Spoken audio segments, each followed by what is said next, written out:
The state of the PlayStation 4 in 2015 is that it's an unexciting video game console, all things considered. It's a box that you put under your TV, and it plays video games. Slowly but surely, it's getting better at doing that. The games it plays are also getting better, and more numerous. Slowly but surely.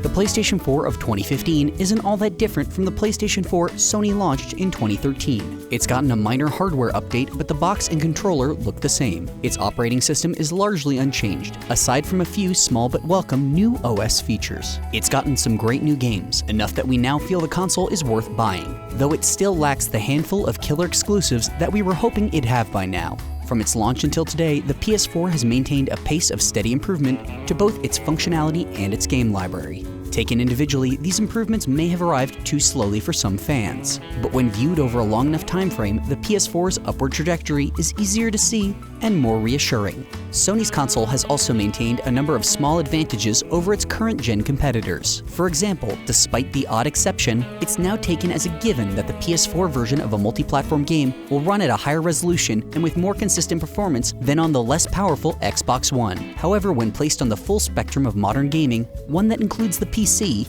the PS4 becomes much less of a confident competitor. The PS4 has gotten a minor hardware revision. A new console purchased this fall will feature more efficient power management and clickier power eject buttons than the original 2013 model. Sony has also launched a 1TB model, recommended given how quickly the initial 500GB hard drive can fill up, though it remains easy as ever to simply install your own larger hard drive. Meanwhile, the DualShock 4 controller has seen some minor tweaks, but nothing to address users' two primary complaints: the lackluster battery life and the thumbsticks, which are a bit too squishy and prone to decay after heavy use. Thank God for custom thumbstick caps. Of course, both the physical console and its controller were already pretty good. If it ain't broke, the PS4's operating system remains largely unchanged from 2 years ago. It's still clean and no frills, and it remains occasionally difficult to navigate. The share button still works very well, and the capture gallery is a solid software addition that makes managing captured screenshots and video much easier. The settings menu is still confusingly organized, and adjusting a given setting can still require a lot of hunting around.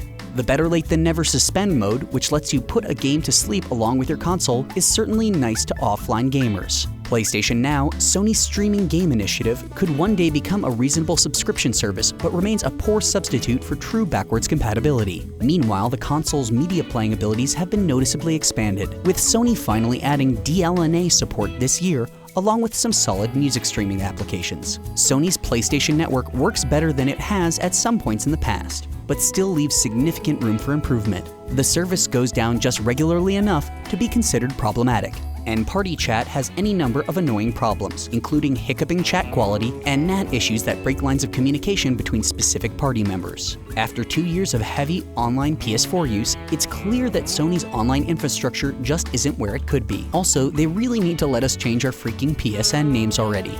Games make the console, and the PS4 has plenty of good games, though the majority of the best games in the system are also available on other platforms. Just 3 of the games on the list of the best 12 PS4 games are PS4 exclusives, and one of those, The Last of Us Remastered, is an HD remaster of a PS3 game. In terms of PS4-only games, the fall of 2015 was a disappointment. This time of year is usually when console owners get a big exclusive or two to sink their teeth into. But PS4 owners only got Until Dawn and Everybody's Gone to Rapture way back in August, and in October, Disgaea 5 and Bloodborne's The Old Hunters DLC. Last fall's lineup was disappointing as well. Drive Club blew a gasket at the starting line, and The Order 1886 was delayed to 2015, where it would land with a disappointing thud. Bloodborne's arrival in mid-2015 underlined just how much the PS4 needs meaty, acclaimed exclusives to make it feel like a competitive alternative to a gaming PC. Despite all of that, it's still possible to look at the PS4 and come away with the impression that it's a strong console with a lot of good games. Part of this is due to Sony's two-pronged strategy of aggressively pursuing partnerships with independent game developers,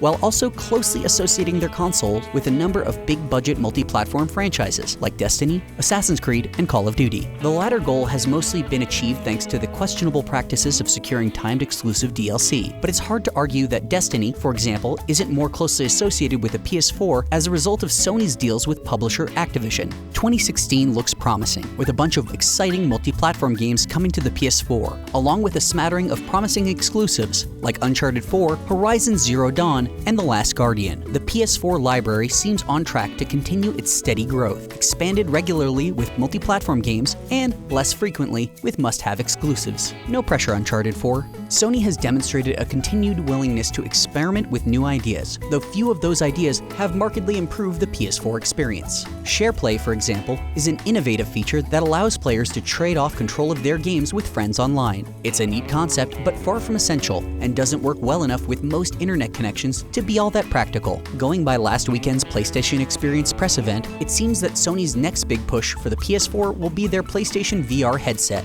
which will launch at some point in 2016. It's easy to be skeptical about PSVR. No matter how excited Sony's spokespeople seem about it, is a dedicated, and very likely expensive, VR headset and suite of accompanying games really what the PlayStation 4 needs? It's possible, but unlikely.